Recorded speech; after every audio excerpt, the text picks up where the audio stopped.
And we are live Hangout Radio. It's powered by 92 Zoo. I'm Leanne. In the studio now, the legendary songwriter, modern legend. Tony and I think so anyway. Conor Oberst, welcome to the Zoo Lounge. Thank you so much. I'm happy to be here. We're excited. We're happy to have you here. We're excited to see you tonight. Now, we've been playing your song 100 Ways. Loving the new album, Upside Down Mountain. Thank you. Just, well, we like all your stuff anyway. We played Bright Eyes, and the Upside Down Mountain in stores, what, next week? Tuesday, yeah. Seems to be people are really liking it so far. That's great. Yeah, I'm happy to get the word out about it and excited that it's finally coming out. There's always that weird period between when you turn in the record, to the label, and then you have to wait the 3 months or whatever it is. So it's nice to finally get it out into the world. That does got to be a big anxiety producing. Yeah, I mean, there's a lot of you got to do the press and get the artwork. I mean, there's all the little steps you got to put it all together. But now, who did you get to play with you on the record? I produced it with this guy named Jonathan Wilson, who's a really amazing guy from LA. He makes his own records under his name, but he's produced he did that Father John Misty record, and he did the first two Dawes records. So he's produced a lot of good. Wow. Yeah, and he's an amazing guitar player. Plays with The Dead and Erykah Badu and all kinds of. Wow, folks, that's some pretty different ranges. Yeah, he's amazing. Now, did you write all the music on the record, the music and the lyrics? I mean, I wrote all the songs, so the chords and the melody and the lyrics, and then I, with the help of Jonathan and other friends, arranged the songs and figured out the rest of the instrumentation and all that. So that's one thing that we've noticed before, that a lot of singer-songwriter types, all the melodies kind of sound the same, but yours kind of go.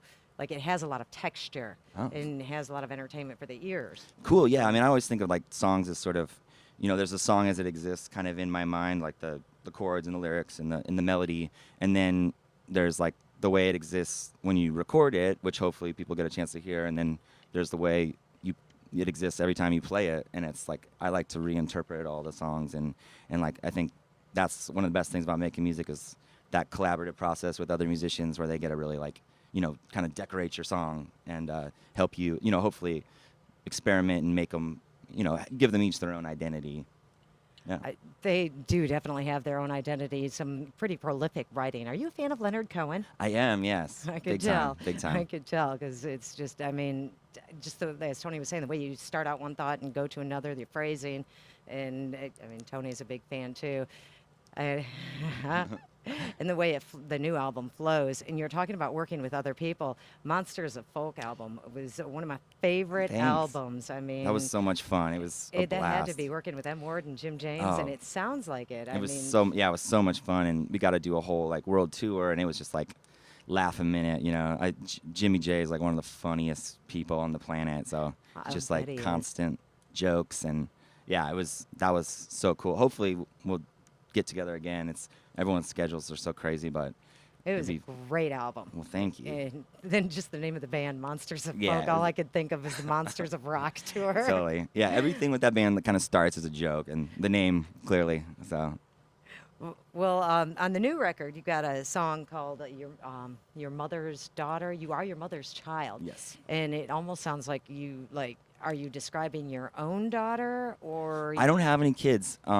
No, I've had a lot of friends that have had children, and so it's sort of just a story song, kind of about a dad that's looking at his son's life and sort of, obviously loves his son, but maybe feels a little bad about himself, and sort of attributes all the goodness in his son to his mother. And so you are your mother's child. That's why you're so good.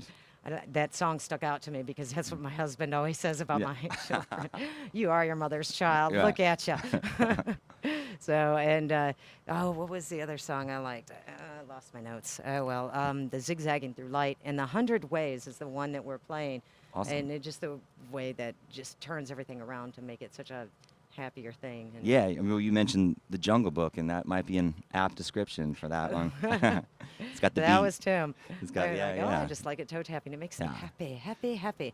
It's Conor Oberst in the Zoo Lounge, and you're set to play 7:30, I believe. We 7:30. hit Now the stage. you were telling me about Dawes because Yeah. you were just watching Dawes. Yeah, And they're my backing band this tour, so I'm very, very excited. And we've only been out about a week, but it's been amazing playing with them every night. They've been opening the shows and then backing me up, and they're such sick musicians, and it's really just a joy to play with them. they are amazing, and their songwriting is pretty well too. Yeah, it's been cool. They've been working out like new songs for their next record, which I think is a ways off, but so like sound checks, they've been going through like kind of arranging, so it's been cool to like get a peek behind the curtain and sort of see them do their magic. It's like I feel like I'm getting a little free education.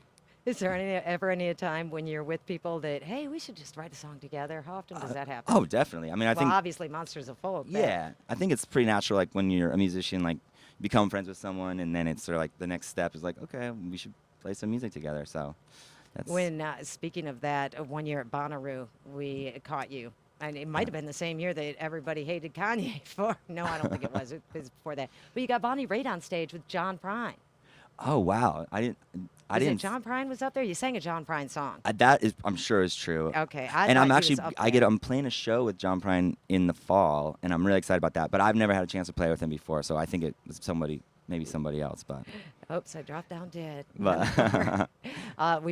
John Prine. We play some John Prine. Oh, he's very popular in these parts. he's one of my all-time favorite songwriters. So That is excellent. yeah. It's Conor Oberst, and I really appreciate you coming in. What about the guys with Bright Eyes? You still ever see them anymore? Absolutely. In fact, I don't know if he'll hear this, but I would like to wish Mike Mogus a happy 40th birthday. It is his birthday today, and I sent 40 roses and a singing clown to sing him happy birthday and terrify him. So that's gonna happen. That's gonna happen tonight in Omaha at some point. OMG. Oh, the corn. Yeah. Do you still stay in corn country? Yeah, I have a house in Omaha, and I have apartment in New York, and so it's a good yin and yang effect. So do you like hole yourself up in Nebraska when you do songwriting?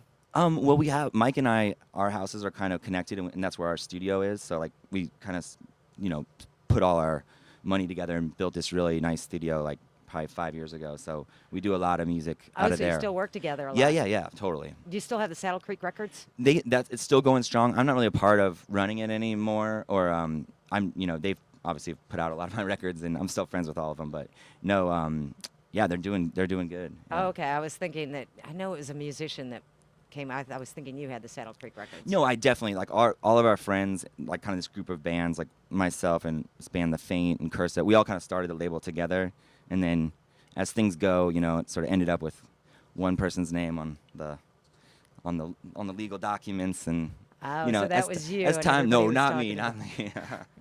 I know it's somewhere that I read that. So Yeah. I was like, oh, No, it's interesting. they're going strong. They're still putting out a lot of music, so Okay. Well, that's good to hear. I'll have to look it up and Yeah. see. We get so much stuff nowadays. So, totally. Tony, you got any questions for Conor? I know you're just dying to ask him something. I'm good. I just love your music. Thank you. Mm-hmm. We do. We all do. It's very, very poetic. Leonard Cohen-ish. I mean, I try to remember the lines. I mean, because the CD they sent me just had the CD, and that was it. I didn't get any lyrics. Sure. And I'm, like I was talking about earlier, my memory lately as I get older. You and me both. Well, we'll take a quick break, and maybe we'll come back. Depends. He might go check out Dawes. Or is there anybody else? What do you think of the beach, by the way? He said he's never been down here It before. was beautiful. We had a day off yesterday, and it was a little windy, but we still like hung out on the beach, and it was awesome. And yeah, I'm excited for tonight. I actually really wish I could watch Queens of the Stone Age, but they're on exact same time as me, so Oh, wow. it's kind of a bummer on that. Did you respect, get to but check out Ivan Neville at all last night? I wasn't at the festival last night. I was just Just in hanging? the town. Yeah. And when do you leave? After the show, we're playing. Where are we playing? Chattanooga tomorrow. So Well, at least you got some relaxation on Yeah, the beach. yeah, So glad sure. you're here. Yeah. We're very glad you're thank here. you so much for having me, y'all. I'm glad you're enjoying it. It's Conor Oberst, and thanks for dropping in. 92 Zoo.